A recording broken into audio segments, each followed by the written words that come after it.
Bonjour, bonjour.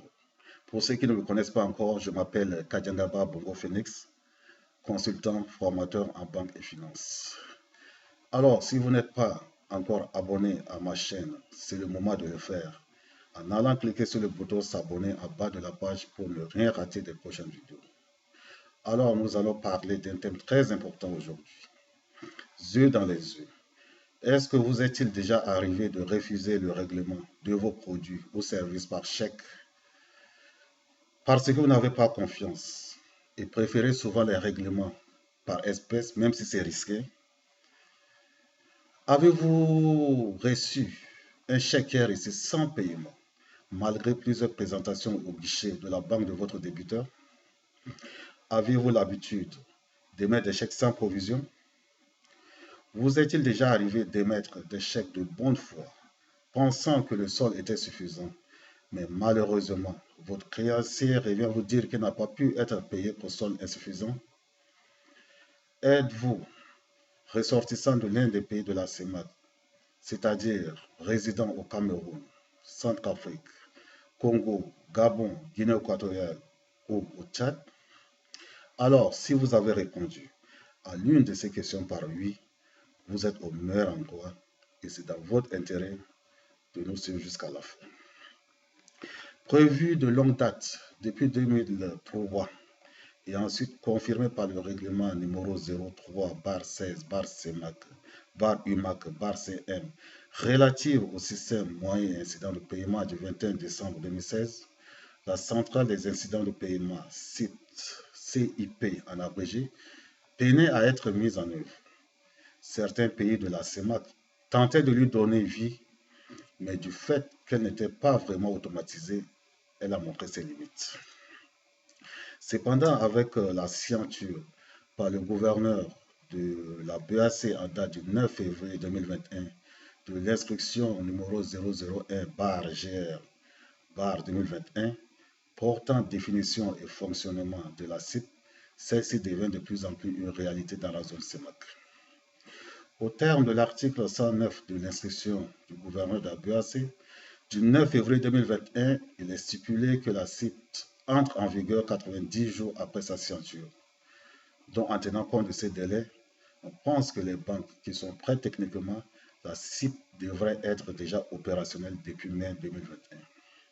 Cependant, l'article 4, alinéa 2, stipule que tout établissement assujetti existant à la date d'entrée en vigueur de la présente instruction est tenu de régulariser sa situation au plus tard dans les 180 jours de cette date d'entrée en vigueur.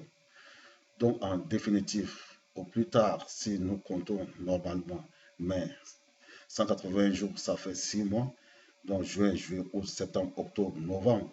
Donc, normalement, au plus tard, novembre 2021, tous les établissements assujettis de la zone CEMAC doivent utiliser à plein régime la CIP. Alors, qu'est-ce que la centrale des incidents de paiement, CIP de la CEMAC? La CIP est un dispositif de prévention et de gestion des incidents de paiement.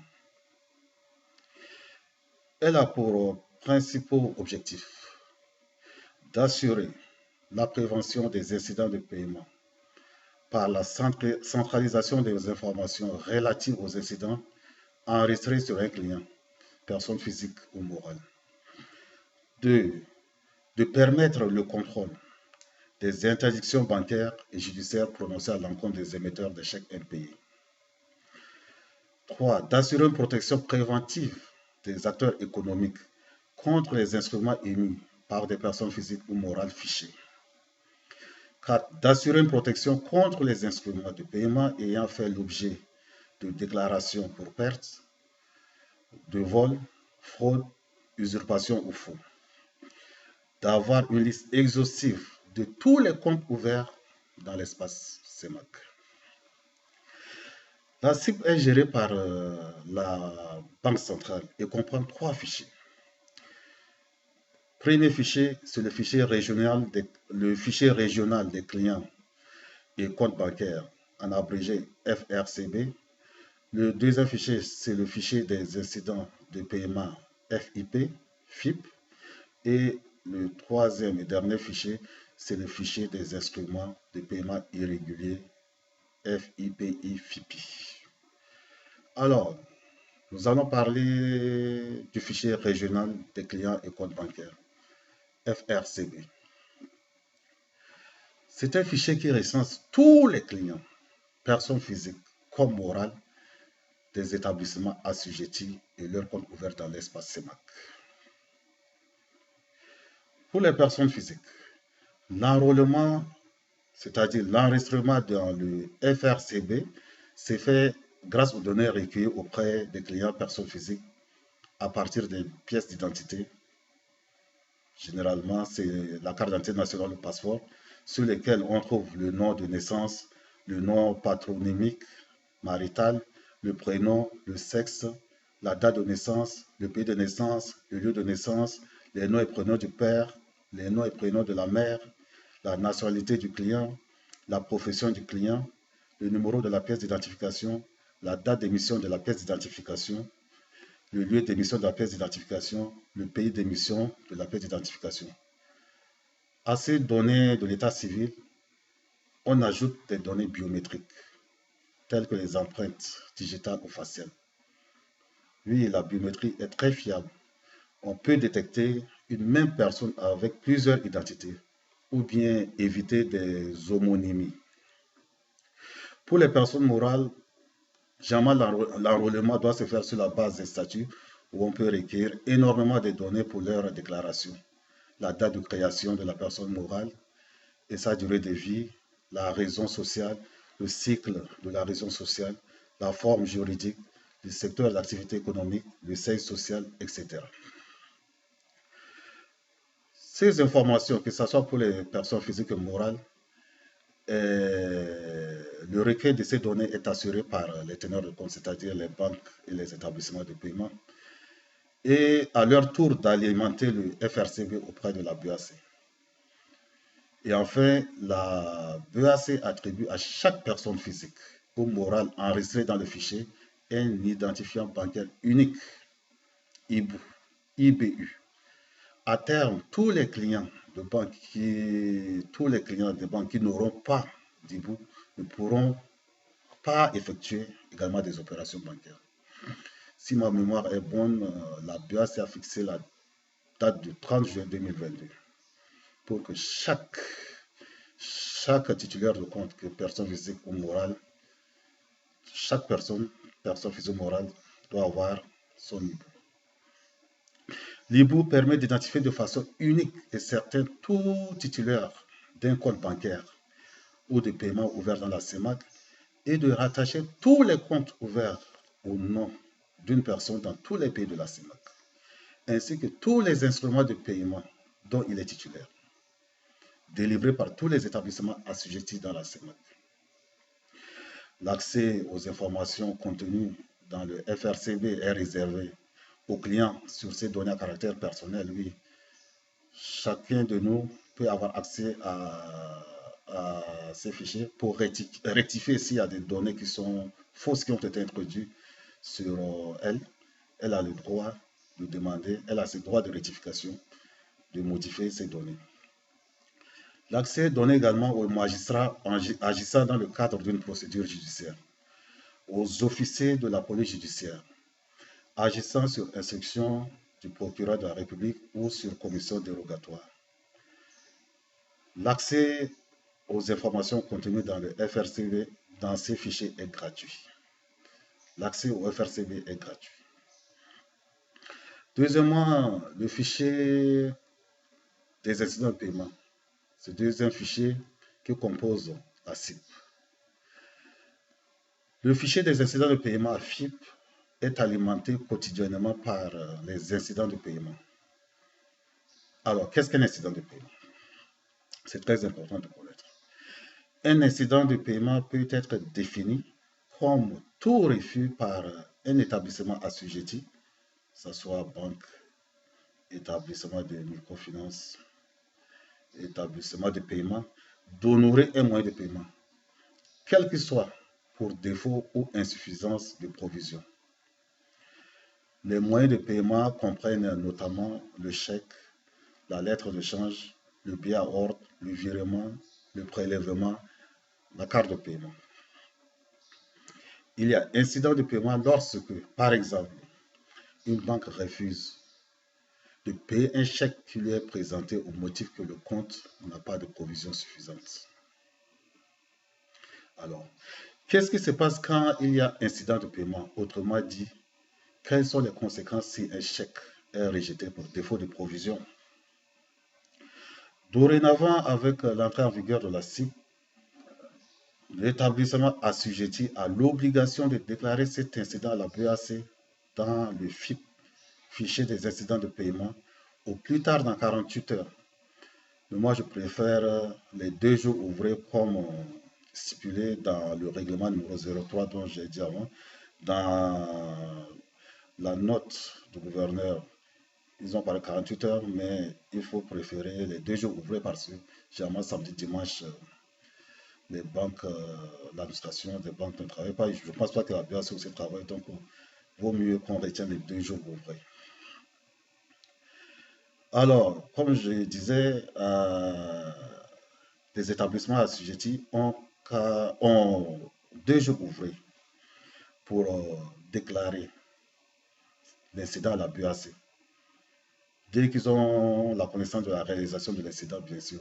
Mais au préalable, il doit enregistrer l'incident sur ses livres, délivrer au présentateur du chèque une attestation de rejet précisant le motif du refus et indiquant que le porteur du chèque ou le bénéficiaire du prélèvement impayé pourra obtenir sur sa demande un certificat de non-paiement lui permettant d'engager des procédures de recouvrement par voie d'huissier ou par toute personne légalement en charge du recouvrement muni d'un titre exécutoire.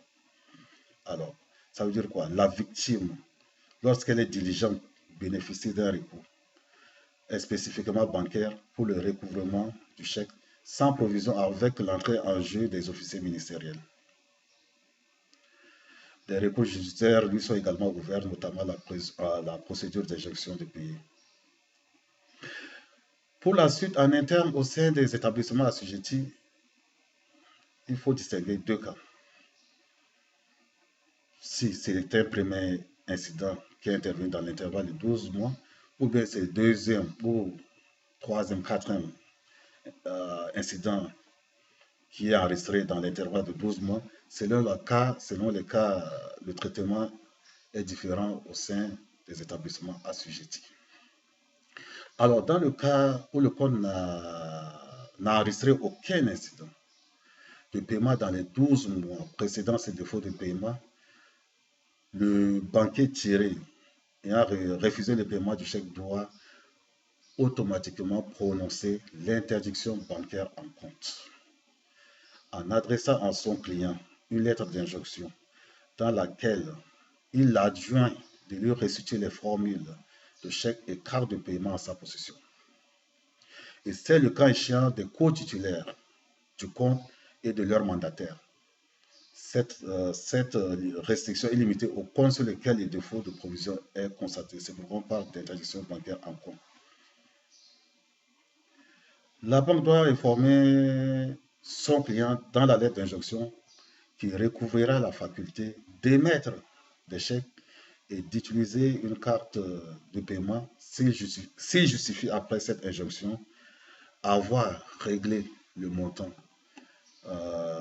du chèque impayé ou constituer une provision suffisante disponible et spécialement affectée au règlement du chèque par le tiré. Il doit également s'acquitter d'une pénalité libératoire si la régularisation de l'incident n'intervient après les 30 jours suivant la date d'envoi de la lettre d'injonction. Cependant, il sera dispensé de cette pénalité s'il régularise sa situation sous 30 jours après l'injonction.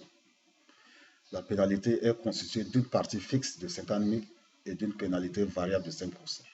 5% sur le montant du chèque impayé. Alors, si c'est un chèque de 100 000, 5%, ça fait 5 000. 5% de 100 000, ça fait 5 000. Donc, il doit s'acquitter, si c'est un chèque impayé de 100 000, il doit s'acquitter de 55 000, la partie fixe de 50 000 et la partie variable de 5%. À ce niveau, l'interdiction en compte ne peut être communiquée, publiée et accessible aux établissements assujettis adhérents à la CIC et au grand public que si l'incident n'a pas été régularisé dans les 30 jours de sa commission. Donc, vous avez intérêt à régulariser votre situation sous 30 jours au risque d'envoyer de mauvais signaux aux autres banques ou vos créanciers de douter de votre solvabilité. En effet, quand vous êtes interdit bancaire, tous vos instruments de paiement seront déclarés dans le FIPI, le troisième fichier de la CIP que nous verrons. Ce fichier est consultable par tous les agents économiques. Tout le monde peut avoir accès. Donc, quand vous êtes interdit bancaire, tout le monde peut savoir. Et tous les moyens de paiement que vous allez émettre seront rejetés de toute façon. Alors, dans le cas où le compte, ça c'est le deuxième cas, le compte est à son deuxième incident par exemple, de paiement dans les 12 mois suivant un premier incident, ou la commission d'un nouvel incident de paiement dans le délai de régularisation de 30 jours qui vous a été accordé pour un premier incident de paiement, et même si ce dernier est régularisé, la sanction sera ultime. Le prononcer à votre encontre d'une interdiction bancaire générale, et ça c'est très grave. L'interdiction bancaire générale produit ses effets sur le compte objet de l'incident de paiement et à l'égard de tous les signataires ou mandataires habilités à le mouvementer. Elle a pour effet de suspendre la signature ou l'habilitation sur tous les comptes dont est titulaire l'auteur de l'incident de paiement et sur tous les comptes pour lesquels il est co-signataire ou commanditaire. Imaginez-vous, tous vos comptes ou tous les comptes sur lesquels vous co-signez, vous ne pourrez rien faire. Alors, pour prononcer l'interdiction bancaire générale, l'établissement assujetti doit également adresser à son client une lettre d'injonction de restituer à tous les établissements dont il est le client les formules de chèque ainsi que les cartes de paiement en sa possession. Est-ce que vous avez vu la différence? Quand vous êtes un interdit bancaire général, tous les comptes où vous êtes habitant mouvementé, tout doit être gelé. Et l'interdit en compte, c'est uniquement le compte sur lequel l'incident s'est produit. Mais quand on arrive à l'interdiction bancaire générale, alors là, vous êtes out totalement. Aucun compte ne pouvait faire mouvementer aucun compte. Alors, il faut ordonner également aux titulaires de ne plus émettre de chèques, de ne plus utiliser les cartes de paiement pendant une période de 5 ans à compter du jour de l'enregistrement de l'incident. Informer le client de son inscription dans un fichier prévu à cet effet et de la communication à tous les établissements assujettis des mesures ci-dessus. L'établissement assujetti informe aussi le cas échéant et dans le même temps les co-titulaires du compte et les mandataires sur le compte de leur inscription au fichier prévu à cet effet. La BAC informera les autres établissements assujettis, teneurs des comptes des clients frappés d'interdiction générale de la décision. Toutefois, cette interdiction n'entraîne pas l'exclusion définitive du titulaire dans le circuit bancaire. Il a la faculté de régulariser sa situation. Afin de lever l'interdit bancaire général, le client doit régulariser les chèques à l'origine des incidents de paiement et régler une pénalité libératoire au profit de la BAC et du Trésor public à raison de 3 cas pour la BAC et 1 cas pour le Trésor public. Et comment ça se calcule? Si c'est le deuxième incident enregistré, la partie fixe serait toujours 50 000, mais la partie variable, c'est 10% du montant du chèque impayé faisant l'objet du deuxième incident. Si c'est le troisième incident, la partie fixe reste toujours 50 000, mais la partie variable monte à 20% du montant du chèque impayé faisant l'objet du deuxième incident. Si c'est quatrième, cinquième, sixième, septième incident enregistré au cours des 12 derniers mois, c'est toujours la partie fixe est de 50 000 et la partie variable 20%. Alors imaginez que vous êtes à votre troisième incident. C'est vrai, vous aurez 50 000 comme partie fixe, mais si c'est un chèque de 100 000, vous devez payer 20% de la partie variable. Donc, 20%, ça fait combien? C'est 20 000. Donc, vous aurez 10 000 francs à payer comme pénalité libératoire. Et trois quarts va à la BAC et un quart au trésor public. Oui. Alors, bon à savoir, lorsque le chèque impayé a été émis par un mandataire, l'interdiction bancaire mise en œuvre à l'égard du titulaire du compte s'applique également aux mandataires concernés, ainsi qu'aux autres mandataires éventuels pour ce qui concerne les comptes dont ceux-ci pourraient être personnellement titulaires dans tout établissement assujetti au présent règlement. La même sanction s'applique en cas de prélèvement autorisé par un mandataire. Ça permet d'éviter, c'est pas parce que vous êtes mandataire sur un compte que vous allez vous amuser à émettre des chèques n'importe comment. C'est vrai que le propriétaire du compte sera le premier à être frappé, mais vous également en tant que mandataire, vous serez frappé. Il faut savoir également que lorsque l'incident de paiement est le fait de l'un de quelconque titulaire d'un compte collectif avec ou sans solidarité, les dispositions relatives à l'interdiction bancaire s'appliquent à tous les titulaires de ce compte collectif, tant à ce qui concerne ce compte qu'en ce qui concerne les autres comptes dont ils pourraient être individuellement titulaires, sauf si les co-titulaires ont préalablement et d'un commun accord désigné celui d'entre eux qui, en cas d'incident de paiement survenant sur le compte collectif, sera seul interdit sur l'ensemble de ces comptes.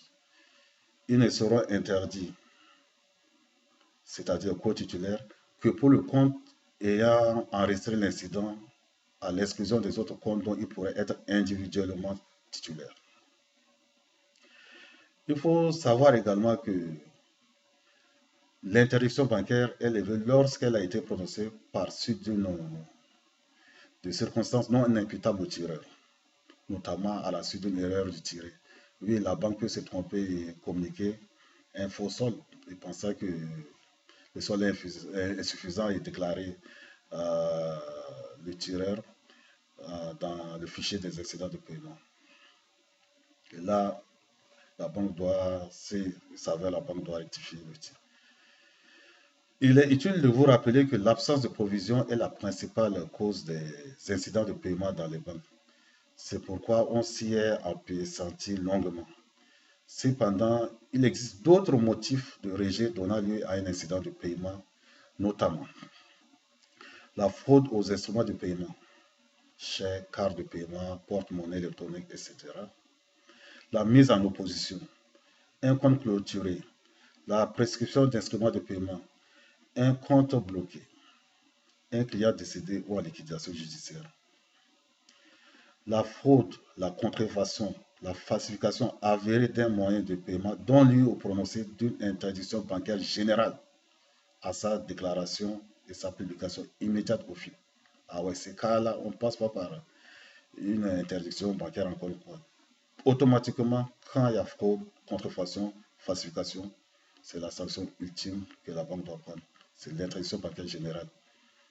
Et interdit maximum 5 ans. 5 ans, vous ne pouvez pas émettre un moyen de paiement. Vous ne pouvez pas utiliser un moyen de paiement. Alors, la consultation du fichier des incidents de paiement par les établissements assujettis est une obligation. Avant toute délivrance à un client des formules de chèque, d'une carte de paiement, d'un porte-monnaie électronique ou de tout autre instrument électronique de paiement, au cas contraire, ils peuvent s'exposer à une amende de 100 000 à 3 millions de francs CFA. La banque engage en plus sa responsabilité, même de payer un chèque émis par un interdit bancaire. Ah oui, oui, c'est quelqu'un interdit bancaire, la banque lui délivre un chèque. S'il remet ce chèque à une tierce personne, la banque est tenue de payer ce chèque. Ouais. Alors, pour conclure, j'ouvre une petite ouverture sur les interdictions judiciaires.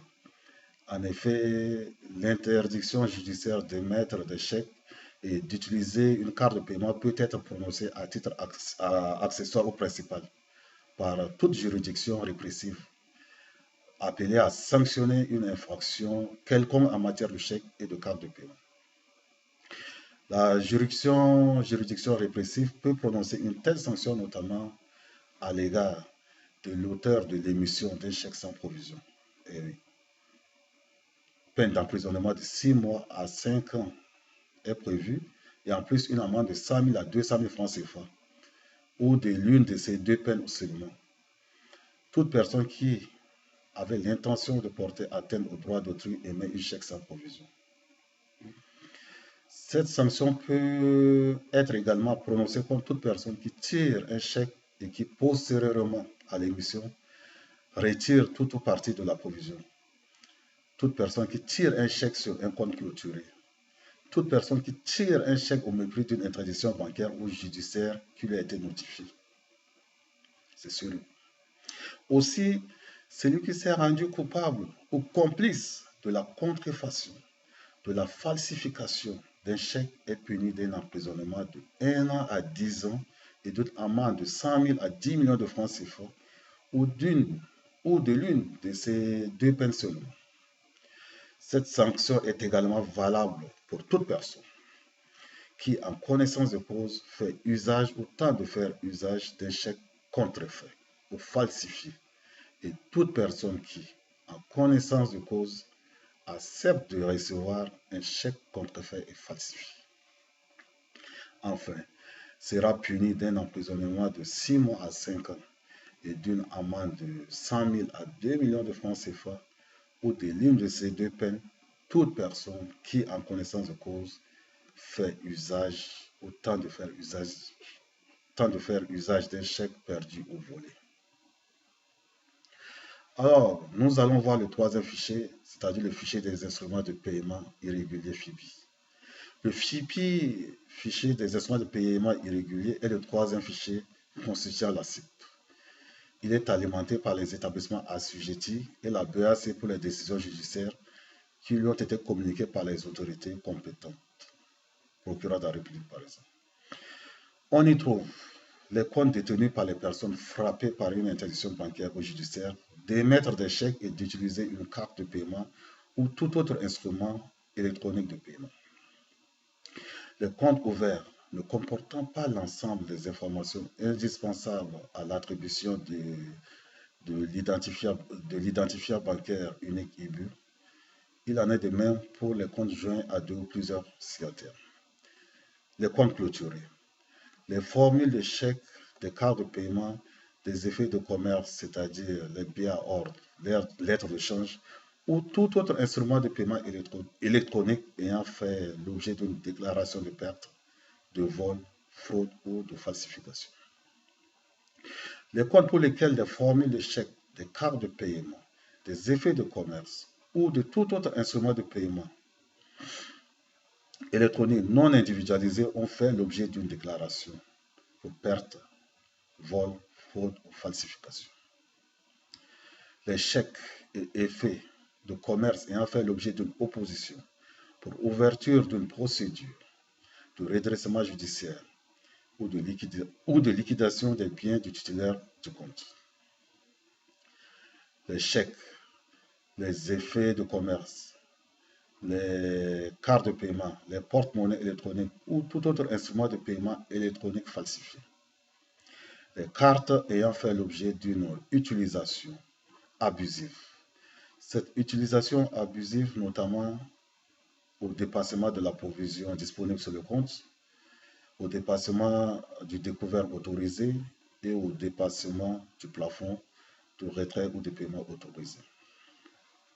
Les établissements assujettis sont tenus de déclarer tous ces points précédents dans le FIPI, fichier des incidents de paiement irréguliers, au risque de s'exposer à une amende de 100 000 francs CFA à 3 millions de francs CFA.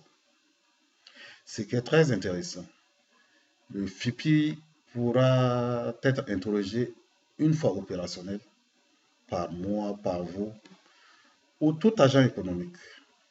En tout cas, Toute personne intéressée et domiciliée dans l'un des États membres de la CEMAC peut s'assurer de la régularité du chèque ou de la carte de paiement qui lui est présentée pour règlement en interrogeant le fichier des instruments de paiement irréguliers.